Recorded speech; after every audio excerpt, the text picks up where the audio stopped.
I'm Emily, 34, female, and I just discovered my sister and cousin used the emergency credit card I gave them to rack up $4,280 in charges for spa days and designer bags.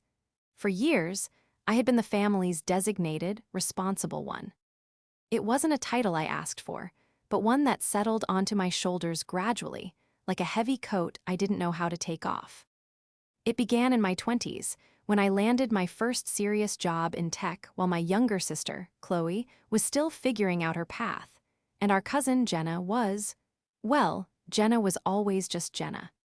My success wasn't a matter of luck. It was the product of sleepless nights, sacrificed weekends, and a level of focus that often left me feeling isolated. As a software architect, I build complex systems, finding order in chaos. It's a skill that pays well but demands everything. My family, however, only ever saw the result: the stable career, the nice apartment, the ability to say yes when they needed something. They never seemed to register the work that went into it.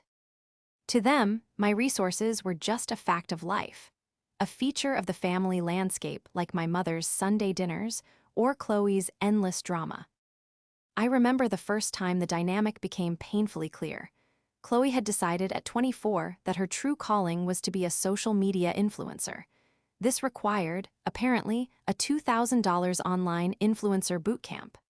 She presented the idea to me over coffee, her eyes wide with a practiced sincerity.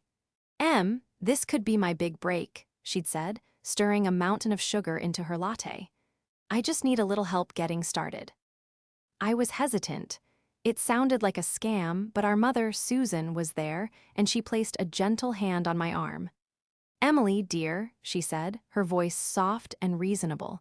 "She has so much potential. It's what family is for, to lift each other up. You're in a position to help."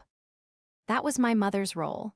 The gentle enabler, the conductor of our family orchestra, always positioning me as the solution to someone else's problem. A retired teacher, she wielded a quiet authority that was hard to resist.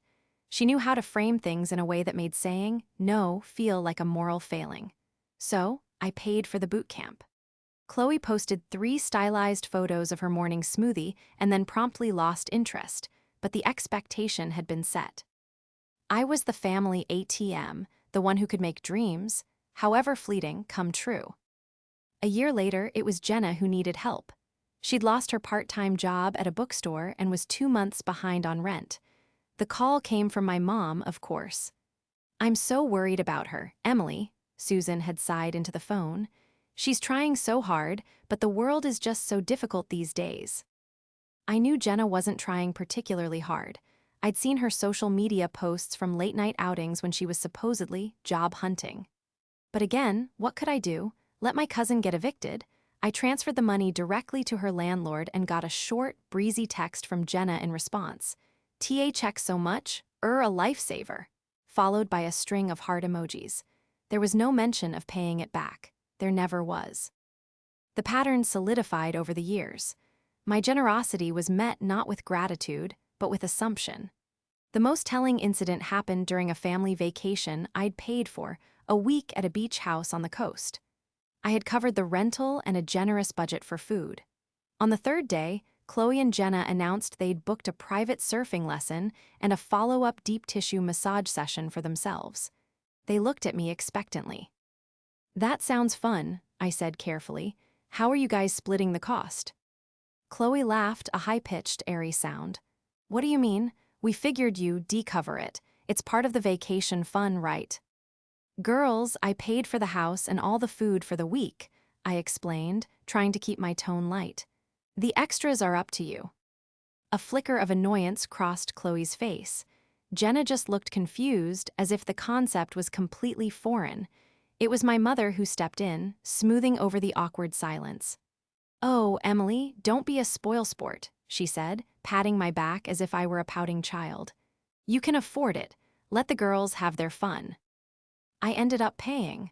Arguing would have ruined the trip, and I would have been painted as the stingy, selfish older sister. But something inside me hardened that day. I realized they didn't see me, they saw a resource. My feelings, my budget, my sense of fairness, none of it mattered as much as their immediate wants. Which brings me to the credit card. The idea was, once again, my mother's. Chloe was working part-time as a barista to supplement her influencer career, and Jenna was, as usual, unemployed. My mother called me, her voice laced with carefully crafted concern. "I just worry they don't have a safety net, Emily," she said. "What if the car breaks down? What if there's a medical emergency? What if they us need to buy a proper amount of groceries and can't afford it?" I resisted. "Mom, I've given them money time and time again. They need to learn to be independent." "This isn't about giving them money, dear. It's about peace of mind," she countered smoothly. "You could get a supplementary card on your account. They could use it just for absolute necessities. Groceries, gas for job interviews, a real emergency. You'd see all the charges. It would be a way to help them responsibly." I was tired of being the bad guy, tired of the endless, anxious conversations. Part of me, a foolish, hopeful part, thought that maybe this could be a solution. By giving them a tool with clear rules, perhaps I could teach them the financial responsibility they so clearly lacked.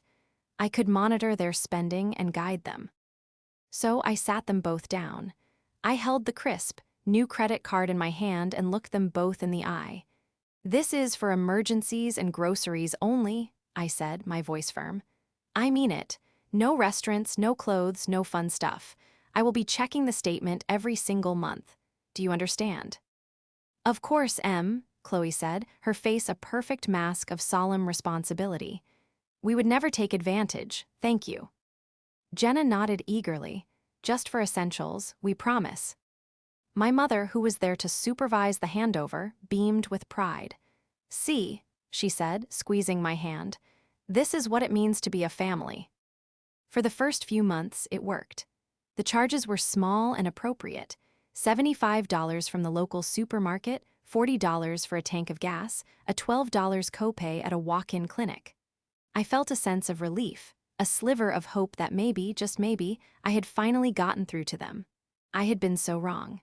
The peace I felt was just the quiet before a storm of their own making, a storm that was about to break directly over my head. The notification pinged on my phone late on a Tuesday night. I was at my desk, staring at lines of code that refused to cooperate, a half-empty mug of tea growing cold beside my keyboard. The message was from my banking app, a simple, automated alert. "Your credit card statement is ready for review. Current balance, $4,812.37. I blinked, reading the numbers again. $4,812. It had to be a mistake. The balance on that card had never crested $300. My mind immediately leaped to fraud. Someone must have stolen the number and gone on a shopping spree. A wave of annoyance washed over me, but it was a logistical annoyance, the kind that comes with canceling cards and disputing charges. The alternative, that Chloe and Jenna were responsible, didn't even enter my mind. Not for this amount, not for something so brazen. With a heavy sigh, I pushed my keyboard away and opened the banking app on my laptop, the larger screen better suited for detective work. I clicked through to the credit card portal and pulled up the detailed statement. For a moment, my initial theory seemed to hold. The first page showed the usual charges: Stop and Shop, Trader Joe's, Shell Gas, nothing out of the ordinary. Then I clicked to the second page, my breath caught in my throat. The list of transactions was a jarring departure from the mundane. The first one that made me pause was for a place called Gourmet Market. The charge was $380. I frowned. That wasn't a grocery store. It was a high-end specialty shop that sold imported cheeses and artisanal charcuterie. An extravagance, to be sure, but perhaps they were stocking up for a party? I tried to give them the benefit of the doubt. But the benefit of the doubt evaporated with the very next line item. Serenity Spa and Wellness Retreat, $750. My heart started to beat a little faster. Serenity Spa. I knew the place. It was an exclusive day spa where massages cost a fortune and facials involved exotic ingredients I couldn't even pronounce. There was no universe in which a spa day qualified as an emergency. I scrolled down, my stomach twisting into a tight, cold knot. Or a nightclub, $420. Live Nation ticketing, Fletcher concert. $880, $2 tickets, VIP package. House of Slay boutique, $550. And then, the final, soul-crushing charge, the one that felt like a deliberate slap in the face. Chastain luxury handbags, $1,830. The screen blurred as I stared at the name. Chastain, a brand so exclusive, so absurdly expensive, that it had become a running joke between my friends and me.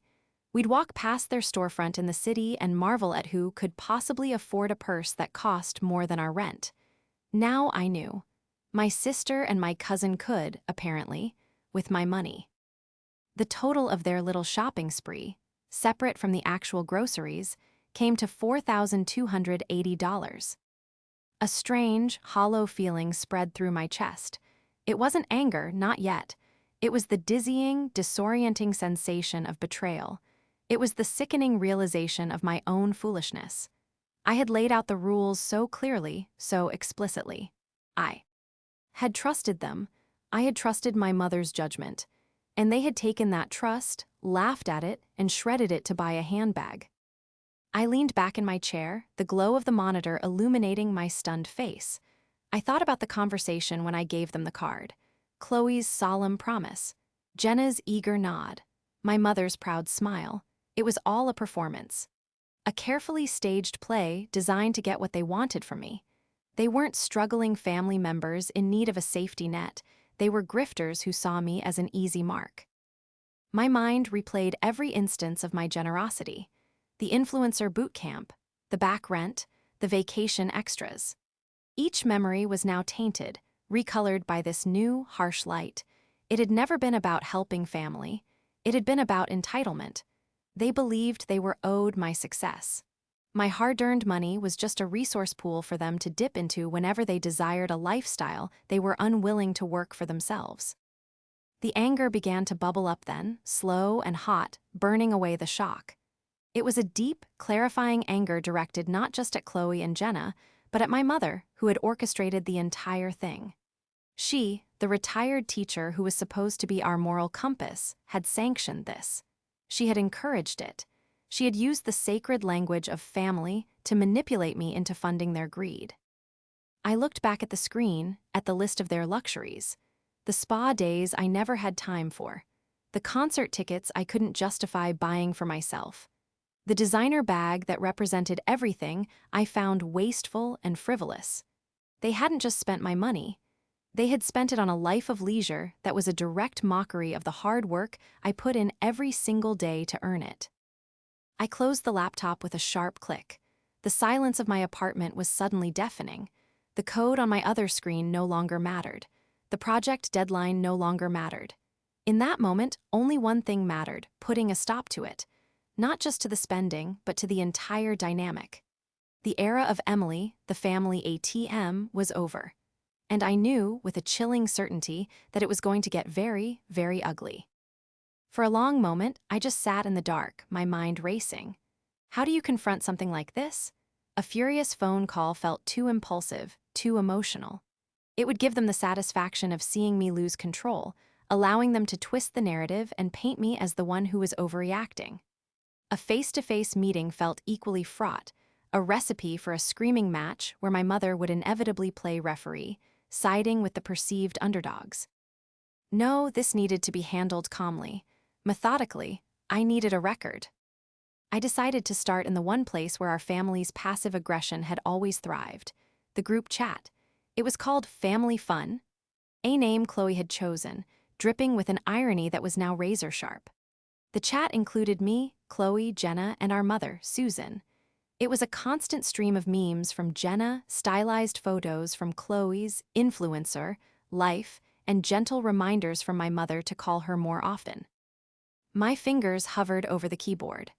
I took a deep breath, forcing my hands to remain steady, and typed out a message that was deliberately neutral, almost clinical. Me, hey guys, I was just looking at the credit card statement, and there are some charges I don't recognize. Can you give me a call when you have a minute to clarify? I hit send and watched the message appear in the chat. 3 delivered receipts popped up almost instantly. They were all awake, they all saw it. The silence that followed was heavy and immediate. The usual rapid-fire responses, the emoji reactions, all absent. I could picture the frantic texting happening in other chats, the panicked back and forth as they scrambled to get their stories straight. The minutes stretched on. 5, 10, 15. The lack of a response was an admission of guilt in itself. Finally, a notification. It was from Jenna. My heart pounded as I opened it, bracing myself for a confession, an apology, anything that resembled remorse. Instead, I got this. Jenna, it was just groceries, don't be dramatic. I stared at the words, reading them over and over. Just groceries. It was such a blatant, shameless lie. Did she think I couldn't read? Did she think I was so disconnected from reality that I would believe a $1,830 handbag was a food item? The sheer audacity of it was breathtaking. Don't be dramatic. She was gaslighting me, trying to frame my valid concern as emotional instability. It was a classic manipulator's tactic, and to see it laid out so plainly made my blood run cold. Before I could even formulate a reply, another message appeared, this one from my mother. Mom, Emily, Chloe told me they were struggling a bit this month. You make so much, what's the big deal? And there it was, the final crushing blow. It wasn't just Chloe and Jenna, my own moth. Was in on it, she knew, she had approved it. Her message wasn't a question, it was a justification, a dismissal. My hard work, my financial prudence, my entire career, it was all reduced to a simple phrase, you make so much. In her eyes, my success wasn't a reason for pride, it was an obligation. My income existed to solve their problems and fund their desires, and my feelings on the matter were irrelevant. What's the big deal? The big deal was the trust. The big deal was the lies. The big deal was the staggering disrespect. That message broke something in me.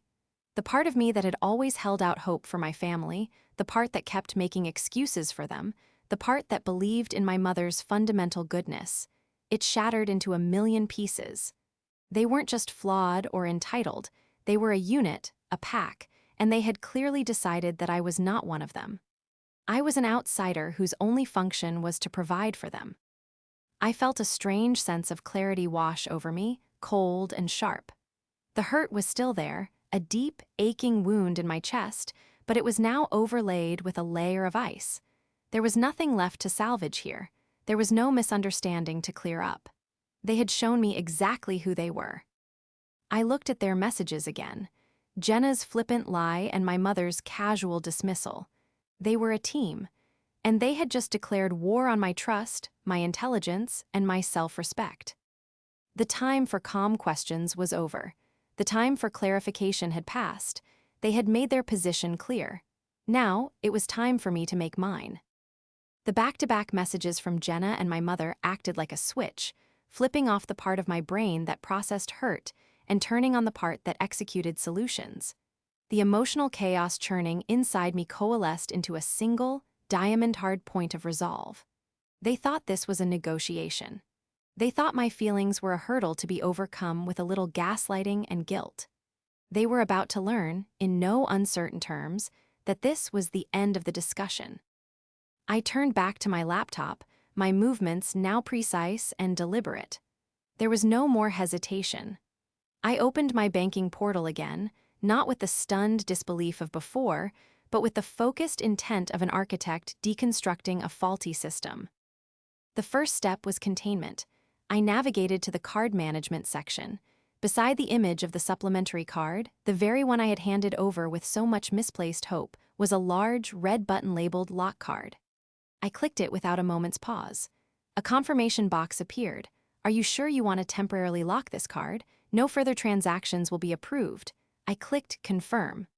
A small, satisfying message appeared, card locked. The bleeding had stopped. The next step was accountability. I went back to the statement, the long list of their indulgences. I started at the top with the Chastain handbag. Beside the $1,830 charge was a small link, report an issue. I clicked it. A drop-down menu offered several options: duplicate charge, incorrect amount, item not received. I scrolled past them all to the one I was looking for. I do not recognize this transaction. A new page loaded, asking for details. It felt official, final. This wasn't just a complaint, it was the first step in a formal fraud investigation. For a fleeting second, I pictured Chloe's face, the inevitable panic and outrage. The image didn't deter me. It spurred me on. I clicked the checkbox confirming the charge was unauthorized and hit submit. One down. Methodically, I moved down the list. House of Slay Boutique, $550, report, unauthorized, submit. Live Nation Ticketing, $880, report, unauthorized, submit. Aura Nightclub, $420, report, unauthorized, submit. Serenity Spa and Wellness Retreat, $750, report, unauthorized, submit. With each click, I felt a weight lifting from my shoulders. It was the weight of years of unspoken resentment, of swallowed frustrations, of being the ever-reliable, endlessly patient Emily. Each submission was a small act of reclamation, a declaration that I would no longer fund my own disrespect. After flagging every single fraudulent charge, I knew an automated system wasn't enough. I needed to talk to a person. I needed to make sure the bank understood the gravity of what I was doing. I found the number for the fraud department and dialed, my phone pressed firmly to my ear. A calm, professional voice answered on the second ring. "Thank you for calling the Card Services Fraud Department. My name is David. How can I help you?" I took a breath. "Hello, David. My name is Emily," I said, my own voice sounding as steady as his. "I need to report a series of unauthorized transactions on a supplementary card linked to my account." "Of course, Emily, I can help with that," he said. "I see you've already flagged several charges through our online portal. Can you confirm the last four digits TS of the main account number for me?" I gave him the information. He typed for a moment. "Okay, I see the charges you've flagged, totaling over $4,000. And I see that you've just locked the card as well. To be clear for our investigation, you are stating that you did not authorize any of these purchases." "That is correct," I said. "None of them." "And the card was in the possession of individuals you know?" he asked gently. This was the critical point. It wasn't a random thief. This was family fraud, a far messier situation. "Yes," I said, my voice unwavering. "It was in the possession of my sister and my cousin. I had given them the card for use in emergencies and for groceries only. These charges are a direct violation of that agreement." There was a brief pause on the other end of the line. "I understand, ma'am," David said, his tone shifting to one of careful empathy. "These situations can be difficult. Our investigation will involve contacting the merchants to dispute the charges. Given that the card was not physically stolen, this is considered a case of fraud by known persons. The investigation may require you to sign an affidavit and potentially file a police report to proceed with chargebacks. Are you prepared to do that?" File a police report against my own sister. The words hung in the air, heavy and cold. This was the point of no return. This was where a family drama became a legal matter. I thought of my mother's words. What's the big deal? This was the big deal. "Yes," I said, the word coming out with a firmness that surprised even me. "I am prepared to do whatever is necessary." "Very well, Emily," David said. "I have initiated the formal investigation. A case manager will be in touch with you within the next 48 hours to outline the next steps. Please do not have any contact with the individuals involved regarding the money, as that could complicate the bank's case." "I have no intention of doing so," I said. We finished the call and I hung up. I sat back, the phone feeling heavy in my hand. I had done it. I had set in motion a series of events that I could not stop. The bank's machinery was now grinding into action, and it would not cease until the matter was resolved, one way or another. The bridges were not just burned, they were vaporized, and I felt nothing but a profound, chilling sense of peace. After the call with the fraud department, a strange quiet descended. I looked over at the family group chat on my phone. No new messages. My calm, questioning text, Jenna's lie, and my mother's justification just sat there, a toxic little time capsule. I had expected an immediate explosion, a flurry of angry messages or missed calls. But there was nothing, just a dead, unnerving silence. They didn't know yet. They didn't know that their private pipeline to my bank account had been severed. They were probably feeling smug, confident that their 1-2 punch of gaslighting and guilt had silenced me, putting me back in my place. The thought was infuriating, but I did as the bank agent advised and resisted the urge to say anything more. I simply let the silence fester. I went to bed that night and slept more soundly than I had in months. The next day, I went to work and buried myself in my project, the logical certainty of code a welcome refuge from the messy chaos of human emotion. The entire day passed with no word from my family. It was an information vacuum, and while part of me was anxious, another, larger part of me felt blessedly free. The eruption came at 6:15 p.m. the following evening. I was at home chopping vegetables for a simple dinner when my phone, which I'd left on the counter, began to vibrate violently. It wasn't a call, but a rapid-fire succession of text messages from Chloe. I wiped my hands and walked over to look. The screen was filled with a single, massive text bubble, all in capital letters. Chloe, EMILY, why is nothing going through? I'm AT the register AT target with a full cart and the card was declined. The line was huge, everyone was staring AT, ME, this is so embarrassing. What is wrong with your card? Fix it now. I read the message, a slow, cold smile spreading across my face. So the first consequence had landed, not at a designer boutique or a fancy spa, but at Target. She was likely trying to buy more non-essentials and the system had worked. She wasn't just annoyed, she was humiliated. Good. Humiliation was a powerful teacher. My thumbs hovered over the screen. I could have explained everything. I could have sent a long, angry paragraph detailing the $4,280, the lies, the fraud investigation. I could have listed every single betrayal, large and small, that had led to this moment. But as I looked at her frantic, entitled, all-caps rant, I realized that she didn't deserve an explanation. She deserved a full stop. I typed out a short, simple sentence, 7 small words that carried the weight of a lifetime of frustration. Me, because I'm not your wallet. I hit send. The response was instantaneous. A series of 3 dots appeared and disappeared frantically as she typed, deleted, and retyped her reply. I could feel the rage pulsing through the phone, but before her message could arrive, I did something I should have done years ago. I blocked her number. Then I went to the family group chat and blocked Jenna. Finally, with a heavy but resolute heart, I blocked my mother. I put my phone on silent and placed it face down on the counter. The silence that filled my apartment now was different. It wasn't the tense, expectant silence of before. It was a deep, profound peace. A quiet I had chosen. Over the next few days, I learned the full extent of their fury through a proxy. My aunt, my mother's sister, who called me with a tone of bewildered concern. "Emily, what on earth is going on?" she asked. "Your mother is a wreck. She said you accused the girls of stealing and had her credit card canceled." "Her credit card?" I laughed, a short, humorless sound. "Aunt Carol, it was my credit card, and I didn't accuse them of stealing. I reported them for fraud because that's what they committed." I explained the whole story, the spa, the concerts, the handbag. As I spoke, my aunt's sympathetic clucking slowly faded, replaced by a stunned silence. "A handbag?" she finally whispered. She told me they had to buy extra groceries for a church food drive. The lie was so laughably, transparently false that I felt a fresh wave of disgust. "There was no food drive, Aunt Carol," I said wearily.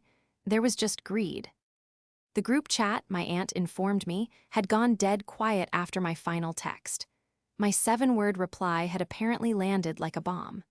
Chloe had tried to rage, but with me no longer there to receive it, her anger had nowhere to go. My mother had tried to play the victim, but without me to manipulate, her performance fell flat. They were left to stew in the consequences they had created, with no one to blame but themselves. The quiet was the sound of their power over me evaporating into thin air. It was the most beautiful sound in the world. A week passed in blissful, unprecedented silence. No manipulative texts from my mother, no entitled demands from my sister, no passive-aggressive memes from my cousin. It was as if a constant, low-grade source of noise in my life had been abruptly switched off. I worked, I cooked real meals, I reconnected with friends I'd been too drained to see. I was beginning to build a new life on the foundations of the old one I had just demolished. Then the letter arrived. It was a Tuesday afternoon when I got home from work. I sorted through the usual collection of junk mail and bills, and there it was. A crisp, cream-colored envelope that immediately stood out. It wasn't the envelope itself that made my heart sink, but the green and white sticker in the upper left corner. USPS Certified Mail. Certified mail meant business. It was for legal notices, for official summons, for things you couldn't pretend you hadn't received. My first thought was that it was from the bank, a formal affidavit I needed to sign. My second, more anxious thought was that Chloe or Jenna had somehow gotten a lawyer, that this was the beginning of some ridiculous countersuit. I took the slip to the front desk of my apartment building and signed for it, my hand feeling unsteady. The concierge handed me the envelope. It felt unnervingly personal. There was no law firm or corporate logo on the return address, just a handwritten name and address I knew all too well. Susan, my mother. Why would my mother send me a certified letter? She could have called, emailed, or sent my Aunt Carol as an emissary again. Using certified mail was a power play. It was a cold, formal gesture designed to be intimidating, to force a response. It was a command, not a communication. I took the elevator up to my apartment, the envelope feeling alternately hot and cold in my hand. I dropped my bags by the door and stood in my kitchen, staring at it. I debated just throwing it away unopened, a final act of severing ties. But curiosity and a deep-seated need to know what I was up against won out. With a sense of dread, I slit the envelope open with a knife. Inside, there was no long, pleading letter. There was no angry, multi-page tirade. There was just a single sheet of my mother's expensive, familiar stationery, the kind she used for thank you notes and holiday cards. In the exact center of the page, typed in a cold, impersonal Times New Roman font, was a single sentence. "We need to talk." Beneath it were a date and time, the upcoming Saturday at 2:00 p.m., and an address, my mother's house. I read the sentence a dozen times. "We need to talk." It was so simple, yet so loaded. It wasn't "I'm sorry, can we please talk?" or "I'm heartbroken, let's fix this." It was a summons, a demand, the same tone a principal might use with a Miss Bay. Avaying student, the use of "we" was particularly galling. It implied a unified front. This wasn't going to be a mother-daughter conversation. It was going to be an ambush, me versus them, a tribunal. A few months ago, this letter would have filled me with anxiety and guilt. I would have agonized over it for days, planned out my apologies, and walked into that house ready to capitulate. But I wasn't that person anymore. I looked at the stark, demanding words on the page and felt not fear, but a surge of cold fury. They had lied, they had stolen, they had gaslit me, and now they were summoning me to my own execution. They still didn't get it. They still believed they were the victims, and I was the one who needed to be brought to heel. Fine, I thought, you want to talk, let's talk. But I wouldn't be walking in there empty-handed. This wouldn't be a conversation about feelings. It would be a presentation of facts.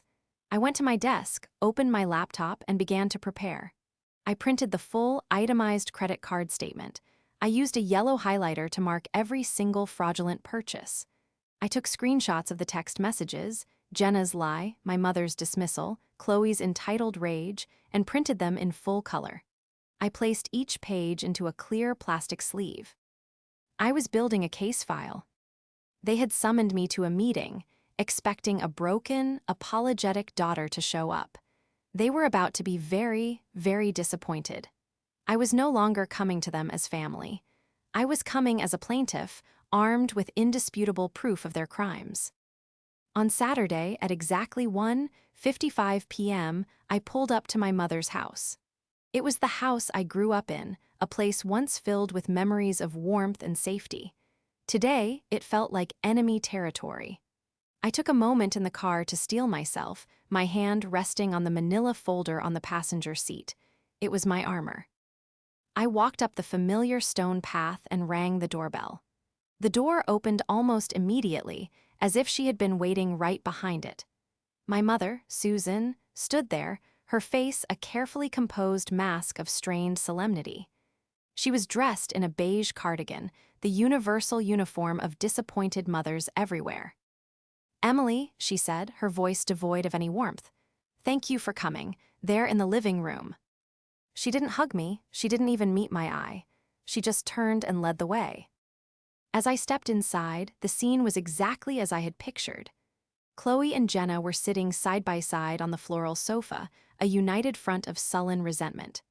Chloe was glaring at her phone, pointedly ignoring my entrance. Jenna just stared at her hands in her lap, looking like a cornered animal. The air in the room was thick and suffocating. This wasn't an intervention, it was a court-martial, and I was the one on trial. I remained standing, choosing not to sit and join their little tribunal. I placed my manila folder on the polished wood of the coffee table with a soft but decisive thud. My mother took her seat in the armchair opposite the sofa, positioning herself as the judge. She cleared her throat. "Emily," she began, her tone laced with a rehearsed brand of sorrowful accusation. "We asked you here today because we are all just heartbroken by your actions. How could you do this to your own family, filing a fraud investigation, threatening to send a police report, humiliating your sister in public?" I let her words hang in the air, letting the sheer hypocrisy of them sink in. They were heartbroken by my reaction to their theft, not by the theft itself. I did not raise my voice. I did not get emotional. I simply reached forward, opened the folder, and slid the first printed sheet across the table. It was the credit card statement. "Let's start with the facts," I said, my voice calm and even. "This isn't about my actions. It's about yours. On this statement, you will find $4,280 worth of charges that were not for groceries or emergencies." I gave them a moment to look at the highlighted lines. Chloe scoffed and looked away, but I saw Jenna's eyes widen as she saw her deceit laid out in black and white. "I'm particularly interested in this one," I continued, tapping the line for the Chastain handbag. $1,830. Is that a new brand of emergency bread I'm not aware of? Chloe finally snapped, her voice sharp and defensive. "Oh my gosh, are you still on about that? It was a gift for Mom." I turned my head slowly to look at my mother. "A gift?" I asked her directly. "Is that true, Mom? Did you ask them to buy you an $1,800 handbag using the emergency credit card I pay for?" My mother flinched. "Well, no, not exactly," she stammered. "The girls wanted to do something nice for me, and they got a little carried away." "A little carried away?" I slid the second sheet of paper across the table, the screenshot of Jenna's text. "Jenna, you told me it was just groceries. You told me not to be dramatic. You lied directly to me." Jenna shrank back into the couch, refusing to speak. "And you, Mom," I said, sliding the third screenshot over. "You told me I make so much and asked, what's the big deal? You didn't just get carried away. You justified their theft. You taught me my entire life about right and wrong, about honesty and integrity. But when your own daughters stole from me, you defended them. That, more than the money, is what I can't forgive." The room fell silent. The evidence was irrefutable. They had no defense, so they switched tactics to offense. "After everything we've done for you," Chloe suddenly burst out, her voice rising with manufactured indignation. "We are your family. You're supposed to help us, not treat us like criminals." "Family?" I asked, a real, bitter laugh escaping my lips for the first time. "Is that what this is? Family is built on love and respect, Chloe, not transactions. You don't respect me. You don't respect my work, my time, or my boundaries. You see me as an obstacle between you and the things you want. A wallet. And I am done being your wallet." I stood up straight, gathering my papers and placing them back in the folder. I looked at each of them, one by one. The fraud investigation is continuing, I said, my voice leaving no room for argument. I will be signing the affidavit, and I will cooperate with the bank in any way they need. Any financial support of any kind is permanently cut off. This is not a negotiation. This is a notification. My mother's face crumpled. For the first time, a flicker of genuine panic seemed to cross her features. The realization that the money was truly gone, that her power over me was gone, was finally sinking in. "Emily, please," she whispered. "Don't do this. We can fix this." "No," I said, my voice softening with a sad finality. "We can't, because you still don't think you did anything wrong." I turned and walked out of the living room, through the hall, and out the front door. I didn't run. I didn't look back. I closed the door quietly behind me, a symbolic end to a chapter of my life I had been desperate to finish. As I got into my car and drove away, a profound wave of grief washed over me. I was mourning the family I thought I had, the mother I thought I knew. But beneath the grief, there was another feeling, one that was stronger and more enduring: relief. The heavy coat of familial obligation I had been wearing for so long had finally been shrugged off. The road ahead was uncertain, and it would be lonely for a while, but it was my road. I was finally free. So I have to ask you, the listeners, am I wrong for cutting them off completely? Was there another way to handle this, a way to salvage the relationship without sacrificing my own self-respect? I've been going over it in my head, and while it hurts, I can't see another path I could have taken. But maybe I'm too close to the situation. I'd be interested to hear what you think.